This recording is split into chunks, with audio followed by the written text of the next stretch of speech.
At the airport said your ticket was cancelled. Later Mom wrote, "Have a nice New Year's Eve, loser." I wrote, "A surprise awaits you." When they came back, their faces pale. The woman at the airline counter gave me that practiced, indifferent smile. "I'm sorry, sir, but your ticket has been cancelled," she repeated. "Cancelled?" I said, my voice coming out sharper than I intended. "That's not possible. My parents booked this trip for me. I'm supposed to leave today."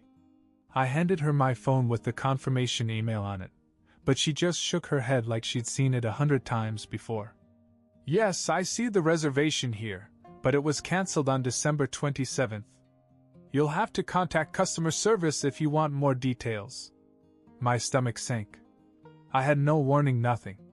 2 days ago? What the hell happened 2 days ago? The only people who had control over the ticket were my parents. The whole trip had been their idea. They'd been talking for weeks about how I needed to relax, and how this would be a family New Year's surprise.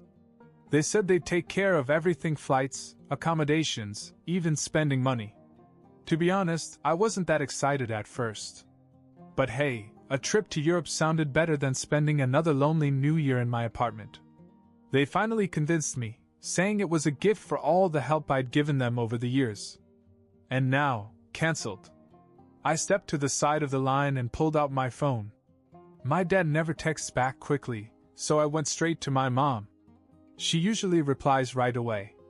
I typed, "Hey, they say my ticket has been cancelled. Is this a mistake?" I waited. No reply. 5 minutes. 10 minutes. The line behind me grew, and the airport noise got on my nerves. Finally, my phone buzzed. I opened it, expecting some excuse or explanation. Instead, all I saw was, "Happy New Year, loser." At first, I thought it was some kind of joke. Maybe she had sent it to the wrong person. But the more I stared at it, the more I realized it wasn't a joke. She really did this on purpose. I felt a wave of anger rise in my chest. They hadn't even tried to explain. Just that one line. After all the crap I'd done for them, helping with their bills, paying off their debts, even buying my mom a new car for her birthday a few months ago, they were still pulling stunts like this. I couldn't believe how cheap and petty they were. They'd dropped hints about how expensive the trip was, but I never thought they'd go this far. I gritted my teeth and typed a reply. "There's a surprise for you when you get back." It was vague enough to make them sweat. Almost immediately, my mother began to call. I let it ring.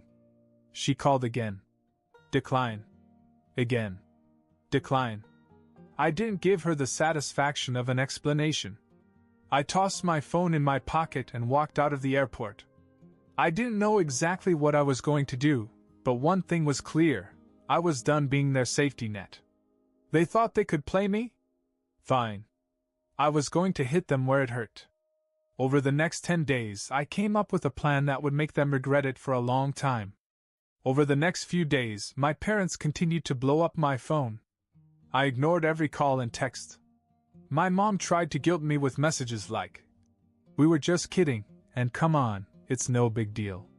Don't ruin New Year's for everyone." Yeah, right. I didn't fall for it.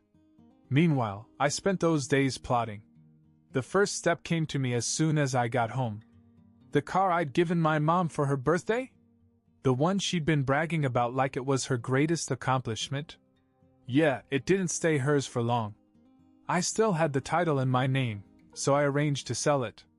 I quickly found a buyer, a guy willing to pay cash. I knew the look on her face when she found out would be priceless. But I wasn't done. There was also the joint savings account we shared. It was supposed to be for emergencies, but in reality, my parents had been using it like their personal slush fund. Since I was the main contributor, I had no problem draining every cent from it. Once the money was safely in my account, I sent one last text. "Happy New Year, losers." Then I blocked them. By New Year's Eve, I was feeling pretty good. I stayed in, cracked open a beer, and watched some movies. I knew my parents were probably fuming overseas. Good. Let them stew. I wasn't going to let them ruin my night. But the best part? I wasn't alone anymore. My aunt and uncle texted me out of the blue to wish me a happy new year. They asked if I was okay because they hadn't heard from me in a while. I guess my parents told them some story about me being sick and unable to travel. I almost laughed out loud. I told them the truth, how my ticket had been cancelled and how my parents had basically abandoned me at the airport. There was a long pause after I sent this message. Then my uncle responded, "Wait, they did what?" He and my aunt were furious. Apparently they had planned to meet us in Europe, but didn't know the full situation. They'd assumed I was sick, as my parents had said. Now they were furious, and they weren't the only ones. My cousins got involved too, sending me messages like, "WTF dude," and "That's cold." They were all on my side now, which gave me an idea. When my parents got back, they weren't going to get the warm welcome they expected. My parents must have finally figured out that I wasn't going to answer, because the calls and texts stopped after New Year's. I could almost imagine them enjoying their vacation, thinking everything would be back to normal when they got home. Little did they know, I had a welcome home surprise planned for them. The day they flew back, I got a message from my cousin Melissa. "Hey, they just landed. Are you ready for the showdown?" I smiled. Oh, I was ready. That afternoon, my parents showed up at my apartment. They didn't come alone. My dad brought my sister, my uncle, my aunt, and a few cousins. I guess they thought bringing the whole family would make things easier. Big mistake. The doorbell rang, and when I opened the door, I could see it on their faces, pale, stressed, and exhausted. My mother was the first to speak. "John, look, can we just talk?" "Sure," I said casually, stepping aside. "Come on in." Everyone filed into my living room. My dad looked around nervously, like he knew something was wrong but couldn't figure out what. My mom tried to play it cool. "We really didn't mean for this to happen. It was just, a little joke that went too far." "A joke?" I repeated. "Canceling my ticket to Europe was a joke?" "Come on, don't be so dramatic," my dad added. "We didn't think you'd react this way. We thought you'd just stay home and relax." "You overreacted." I laughed. "Overreacted? Oh, you think that's overreacting?" I leaned forward. "Okay, then I guess you won't mind the little joke I played on you." They froze. My mother's eyes narrowed. "What do you mean?" I couldn't help myself. I started with the car. "Remember that new car I bought you for your birthday? The one you kept showing off to all your friends? Well, I sold it last week. I hope you didn't leave anything important in it." My mom's jaw dropped. "You what?" "But that's not all," I continued. "You know that joint savings account we had? The one you kept dipping into?" I emptied it. Every last dollar. There was a dead silence. My dad looked like he was about to explode, and my mom's face went from pale to bright red in an instant. Before they could scream, my uncle jumped in. "Wait, hold on. You canceled his ticket on purpose? You told us he was sick." "Yes," I said, turning to my uncle. "They lied to you too. I wasn't sick. I was stranded at the airport." The room erupted. My cousins, aunt, and uncle all began to attack my parents. Melissa muttered something like, "This is so messed up," while my uncle shook his head in disbelief. My mom tried to defend herself by saying it was a misunderstanding, but no one was buying it. Even my sister tried to chime in with her squeaky voice, but no one paid attention. She's barely 5 feet tall, and she always tries to butt in like a referee. But not today. "Enough!" I finally shouted. The room fell silent.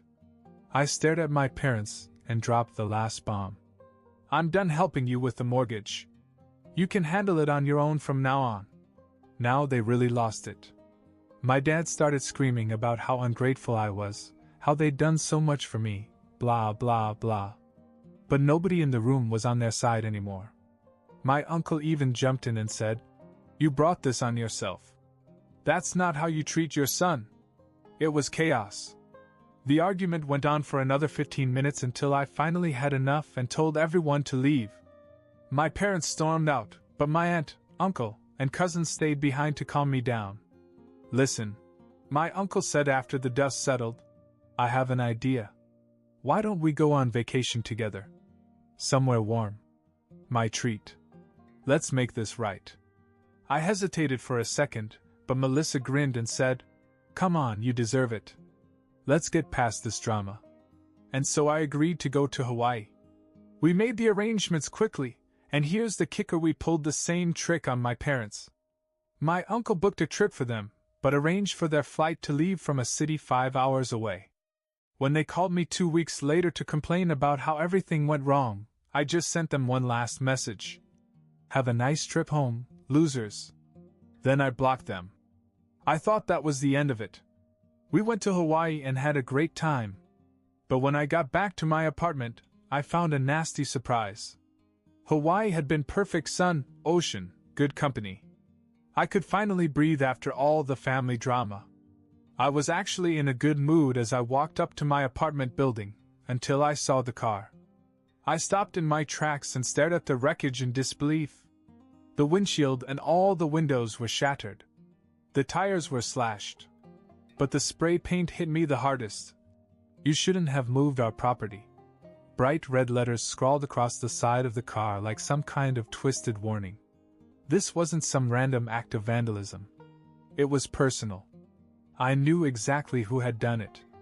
My parents. A neighbor walked by and gave me a sympathetic look. Man, that's tough. Did you piss someone off? Something like that, I muttered, pulling out my phone to take pictures.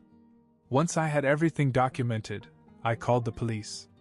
An officer showed up within an hour, asked the usual questions, and filed a report. When he asked if I had any suspects, I didn't hold back. Yes, I do. My parents. The officer raised an eyebrow, but wrote it down. Any reason why they would do that? Long story, I said, not wanting to get into it right now. I had plenty of evidence, and I wasn't going to let them get away with it.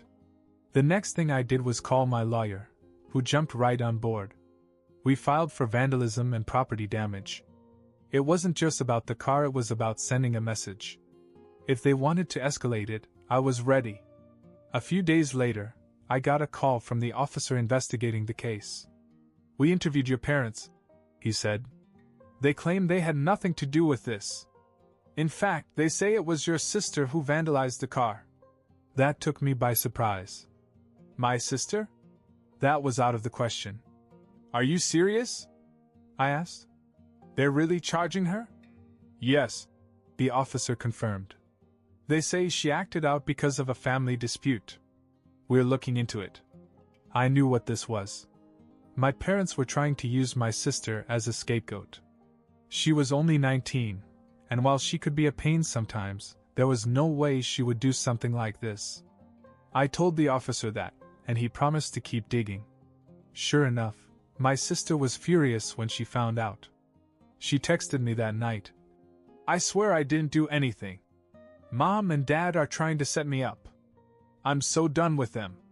She ended up testifying against them, which made things worse for my parents.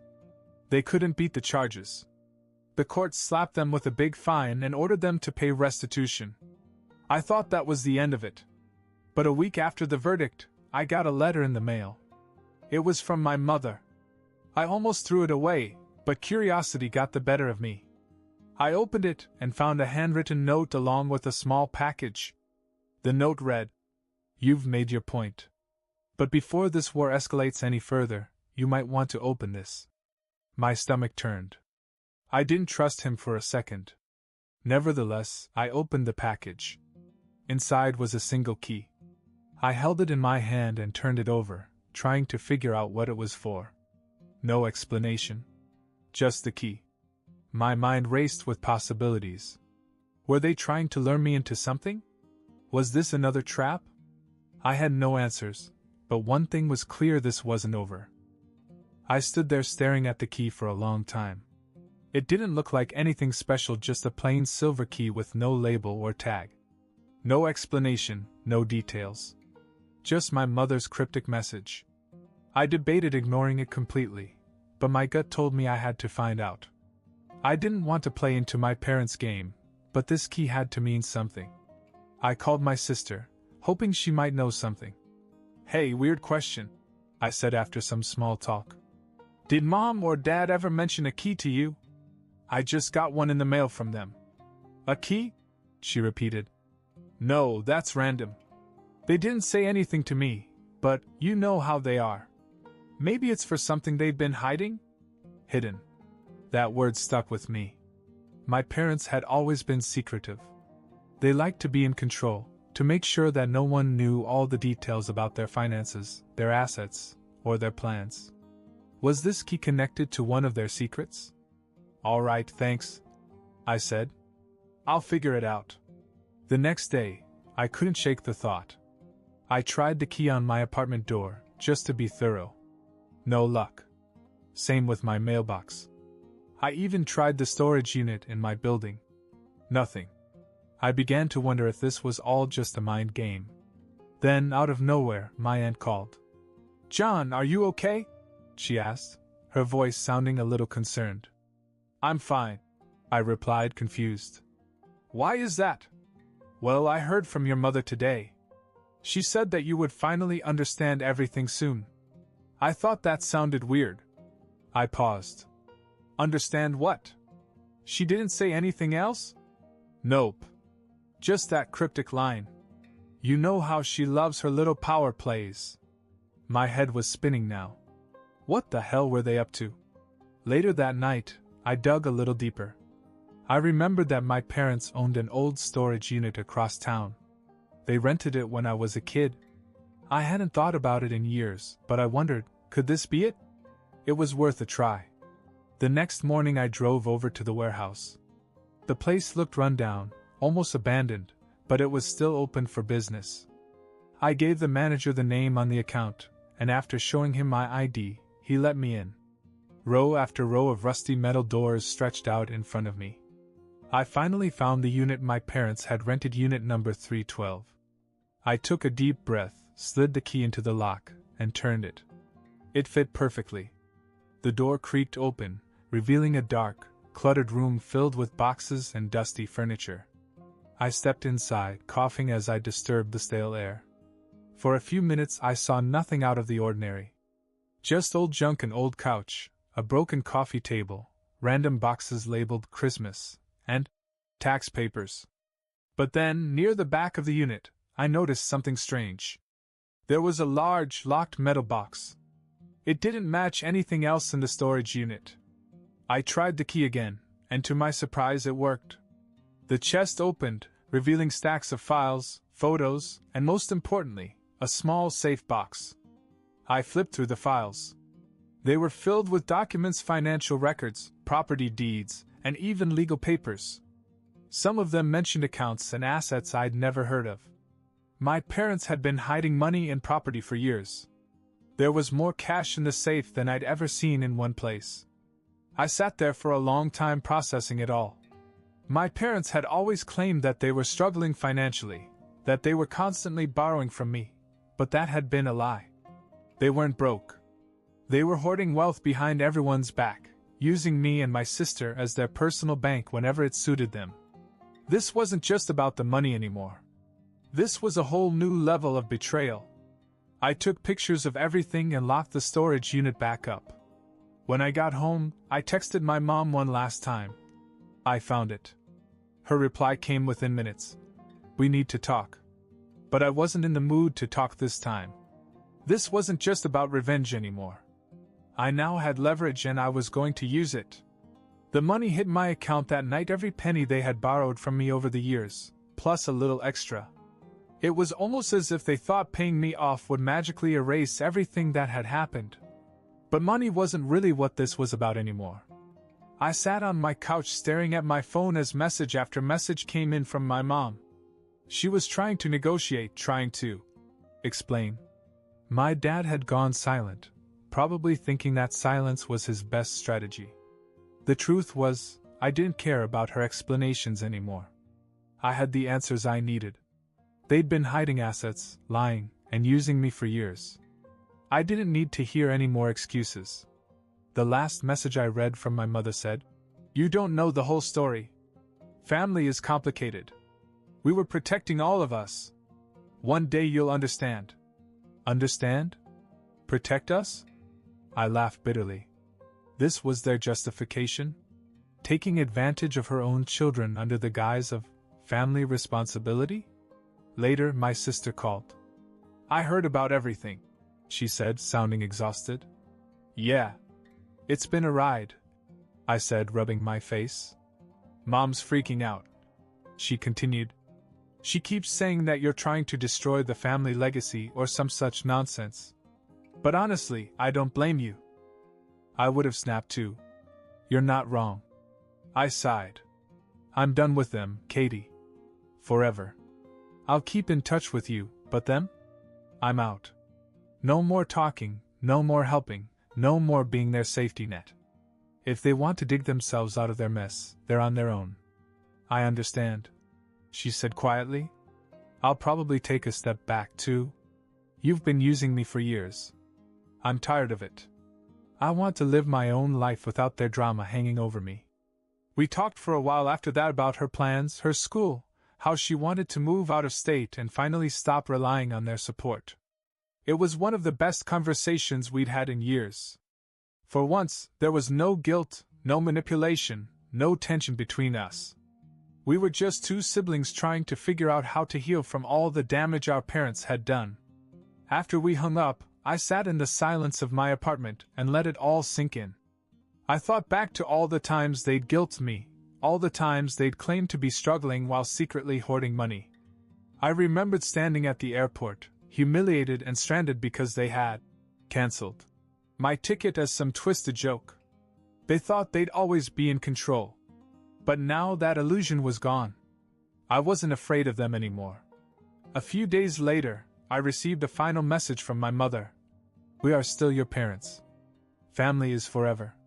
You'll come around eventually. I stared at it for a long time before I blocked her number. Then I went into my contacts and blocked my dad as well.